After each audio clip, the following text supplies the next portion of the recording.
حضور نبی رحمت صلی اللہ علیہ وآلہ وسلم گھر میں تشریف لائے تو ام المومنین حضرت عائشہ صدیقہ رضی اللہ تعالی عنہا محبوب کائنات نے عرض کی حضور آج عجیب ماجرا ہوا، ہمارے گھر میں ایک خاتون آئی جو کہ حبشی نژاد تھی اور اس کے دونوں پہلوؤں میں اس کی 2 بیٹیاں تھیں۔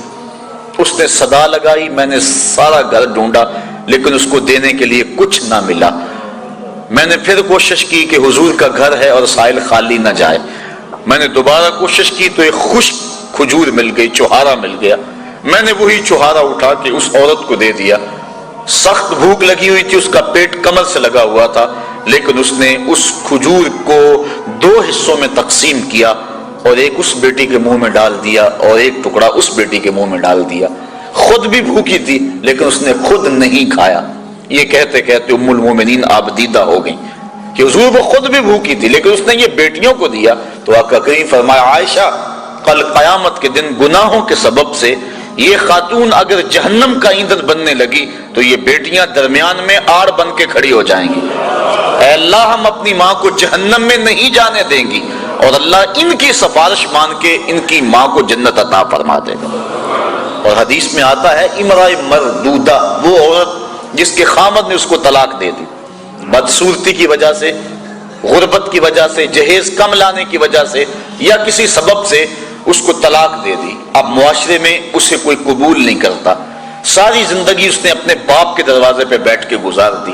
اس عورت کو عربی میں کہتے ہیں امرأۃ مردودہ، واپس لوٹائی گئی عورت۔ حدیث میں آتا جب قیامت کے دن اس کے باپ کو جہنم کا حکم ہوگا تو یہ اللہ تعالیٰ سے بحث کرے گی، مالک نہ تو نے مجھے عقل دی نہ تو نے مجھے شکل دی، سسرال نے دھکا دے دیا، خامن نے قبول نہ کیا، معاشرہ مجھے دوبارہ قبول کرنے کو تیار نہیں تھا، یہ میرا باپ تھا جو میرے لیے مزدوری کرتا رہا اور میری کفالت کرتا رہا، آج میں تو اس کو جہنم میں نہیں جانے دوں گی۔ وہ رابعہ بصریہ نہیں، عام سی عورت، لیکن قیامت کے دن اللہ اس کے باپ کو اس کی سفارش مان کے جنت کی راہیں عطا فرما دے گا۔ تو وہ بیٹی جو ماں باپ کے لیے باعث ننگوار تھی، اللہ کے محبوب صلی اللہ علیہ وآلہ وسلم نے اس مرتبے پہ بیٹی کو بٹھایا کہ ماں باپ کے لیے جنت کے دخول کی بشارت بن گئی اور جنت میں داخل ہونے کا ذریعہ بن گئی۔ آپ تاریخ عرب پڑھیں، جس طرح وہ سکی بیٹی کو قتل کر دیتے تھے وہ سکی ہمشیرہ کو بھی قتل کر دیتے تھے۔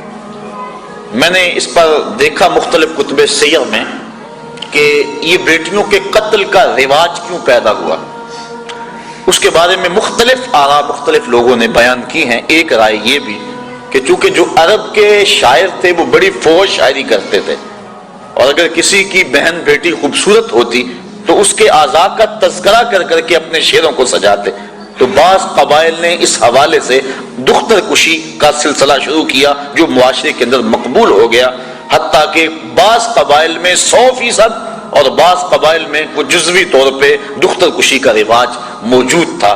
محبوب علیہ السلام نے آ کے اس رواج کو ختم کیا۔ تو جس طرح وہ بیٹی کو قتل کرتے تھے وہی سبب بہن کے قتل کا تھا کہ کل اس کی شادی ہو اور کوئی ہمارا بہنوئی کہلائے تو وہ بہن کو بھی قتل کر دیتے تھے۔ سکا بھائی اپنی بہن کو اپنے ہاتھوں سے ذبح کر دیتا، اور جب باپ بیٹی کو زندہ درگور کرنے کے لیے جاتا تو بسا اوقات بھائی بھی ساتھ ہوتا اور باپ بیٹا مل کر اپنی بیٹی اور بہن کو زندہ درگور کرتے۔ اب اللہ کے محبوب علیہ السلام نے جہاں بیٹی کو وقار دیا، بیٹی کو توقیر دی، وہاں بہن کو بھی عزت دی۔ قرآن مجید نے حضرت موسیٰ علیہ السلام کی ہمشیرہ کا تذکرہ کتنی محبت سے کیا کہ جب ان کی والدہ یوحانس نے حضرت موسیٰ علیہ السلام کو دریائے نیل کی موجوں کے سپرد کر دیا اور پانی کے دوش کے اوپر وہ صندوق جا رہا ہے اور حضرت موسیٰ علیہ السلام کی ہمشیرہ پانی کے کنارے کنارے چلتی ہیں، دریائے نیل کے کنارے کنارے اس صندوق پر نظر رکھے ہوئے آگے بڑھتی ہیں، اور جو ہی صندوق ڈوبنے لگتا ہے بہن کا کلیجہ بھی ڈوب جاتا ہے، اور جب وہ تیر کے سطح آب پہ آتا ہے تو بہن کے دل کو ایک گنا تسکین ہوتی ہے۔ حضور کی آپ جانتے ہیں حقیقی بہن حقیقی بھائی کوئی نہیں، در یتیم ہے۔ سینہ صدف میں اکیلا پرورش پانے والا موتی در یتیم کہلاتا ہے، تو بطن آمنہ کے اندر حضور علیہ السلام اکیلے پرورش پائے اور اللہ کے محبوب علیہ السلام کو در یتیم کہا جاتا ہے۔ لیکن جب حضور حضرت حلیمہ سعدیہ سلام اللہ علیہا کے گھر دودھ پینے کے لیے کچھ عرصے کے لیے گئے تو حضرت حلیمہ سعدیہ کی ایک بیٹی تھی جن کا نام شیمہ یا شیمہ مختلف کتب سیر میں موجود ہے. وہ حضور کو اپنی گود میں اٹھا کر قبیلہ بنو سعد کے کھلے میدان میں آ جایا کرتی تھی.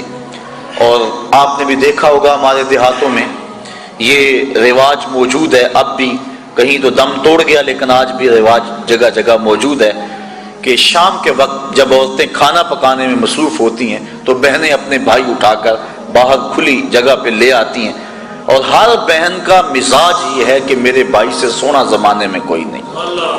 وہ ایک مفکر نے کہا ہے کہ خوبصورتی دیکھنے والے کی آنکھ میں ہوتی ہے. تو ہر بہن کا مزاج ہے، چاہے کالا کلوٹا کیوں نہ اس کا بھائی. اسی لیے چندہ ماموں کہا جاتا ہے نا، ہر بہن اپنے بھائی کو چاند کہتی ہے. جب بچیاں اپنے ویر لے کر قبیلہ بنو سعد کے میدان میں آتی تو ہر کوئی کہتی کہ میرے بھائی کا جوڑ نہیں. اگر کسی کی رنگت کالی ہوتی تو وہ نقوش کو معیار حسن قرار دیتی کہ حسن کا تعلق رنگت سے نہیں نقوش سے ہے، میرے بھائی کے نقوش تو دیکھو. اور اگر کسی کا رنگ سفید ہوتا تو وہ کہتی کہ رنگ نہیں تو کچھ نہیں، میرے بھائی کا رنگ بڑا چٹا ہے لہذا میرا بھائی بڑا خوبصورت ہے. بحث مباحثہ ہو رہا ہوتا اور کوئی ماننے کو تیار نہ ہوتی کہ میرا بھائی کسی سے کم ہے. اتنے میں حضرت شیمہ اپنے ویر محمد کو اٹھا کے لے آتی، اور جو ہی وہ آتی اور کہتی ہاں میرا بھائی بھی آ گیا، تو وہ کہتی نہیں شیمہ تیرے ویر کا مقابلہ تو نہیں نا. تو کتب میں آتا ہے کہ حضرت شیمہ کا سر فخر سے بلند ہو جاتا اور پھر حضور کو سینے سے چمٹا لیتی اور دعا دیتی، ربنا ابق لنا محمدا حتی اراہ یافعا وامردا، اے اللہ میرے ویر محمد کو سلامت رکھنا، اس کو شالا نظر نہ لگے میرا ویر آج بچوں کا سردار ہے، کل میں اپنی آنکھوں سے دیکھوں کہ جوانوں کی بھی سرداری کرے. حضرت شیخ محقق نے بھی اس واقعہ کو لکھا ہے، کتب سیر میں موجود ہے کہ ایک غزوے میں حضرت شیمہ کے قبیلے کے ساتھ لڑائی ہوئی. چونکہ ان کی شادی ہو گئی، اولاد ہو گئی. جس قبیلے میں حضرت شیمہ کا نکاح ہوا تھا مدینہ شریف کے دور میں، مدنی دور میں حضور کی لڑائی غزوہ اس قبیلے کے ساتھ ہوا. اس قبیلے کے کافی لوگ پکڑے گئے، گرفتار ہو گئے، کچھ قتل کر دیے گئے. گرفتار شدگان کو چھڑانے کے لیے عرب کے رواج کے مطابق وہ فدیے کی رقم اکٹھی کر رہے تھے کہ چلتے چلتے حضرت شیمہ کے گھر آئے. انہوں نے پوچھا یہ رقم تم کیوں اکٹھی کر رہے ہو، یہ فنڈ کس لیے اکٹھا کیا جا رہا ہے؟ انہوں نے بتایا کہ ایک شخص سے ہماری لڑائی ہوئی ہے جو ادعائے نبوت رکھتا ہے، مدینے میں اس کا بسیرا ہے، اتنے ہمارے بندے پکڑے گئے ہیں، ان کو چھڑانا ہے. کہا کیا نام ہے اس کا؟ کہا نام اس کا محمد ہے صلی اللہ علیہ وسلم. بس آنکھوں سے آنسو جاری ہو گئے. کہا اچھا اس نے تمہارے بندے پکڑے؟ کہا ہاں. کہا پھر رقم اکٹھی نہ کرو. کہا کیوں؟ کہا مجھے ساتھ لے چلو. کہا تو کیا کرے گی؟ کہا میں تمہارے بندے چھڑا کے لاؤں گی. کہا تو کیسے چھڑائے گی؟ کہا وہ میرا ویر لگتا ہے، وہ میرا بھائی لگتا ہے. قوم کے سردار ساتھ ہیں. حضرت شیمہ قوم کے سرداروں کو لے کر حضور کے خیمہ نوری کی طرف بڑھ رہی ہیں. یہ وہ وقت تھا جب ادب کی آیتیں اتر چکی ہیں، صحابہ ننگی تلواروں سے پہرا دے رہے ہیں.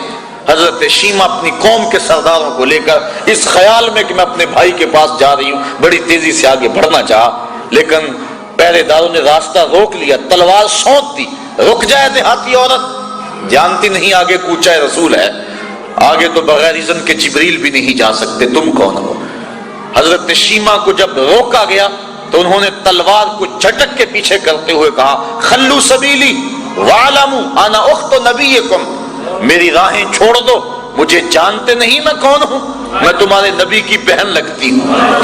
بس یہ جملے سننے کی دیر تھی کہ تلواریں خم ہو گئیں، آنکھوں پر پلکیں آ گئیں اور صحابہ نے نظریں نیچی کر لیں. حضور علیہ السلام کی ہمشیرہ حضور کے خیمہ نوری میں داخل ہوئی. آقا کریم نے جب دیکھا تو اٹھ کے استقبال کیا اور پوچھا بہن کدھر آئی ہو؟ عرض کی حضور آپ کے بندوں نے ہمارے لوگ پکڑ لیے ہیں، چھڑانے آئی ہوں. آقا فرمایا بہن تو نے زحمت کیوں گوارا کی، تو پیغام بھیج دیتی میں سارے چھوڑ دیتا. پھر حضور نے کچھ گھوڑے، چند جوڑے اور بہت سارا ساز و سامان دیا. جب بھائیوں کے دروازے پر بہن آئے تو بھائی خالی تو نہیں موڑا کرتے، اور پھر حضور رخصت کرنے کے لیے خود خیمہ پاک سے باہر آئے.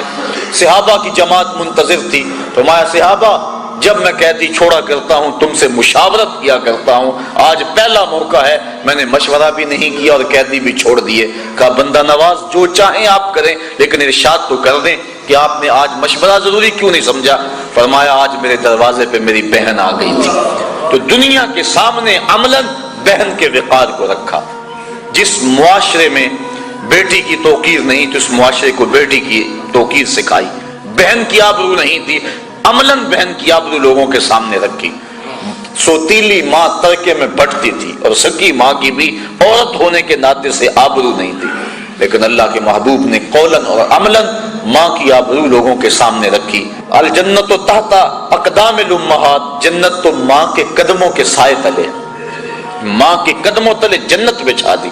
اور حضور نے عملاً لوگوں کے سامنے ماں کا پیار بیان فرمایا.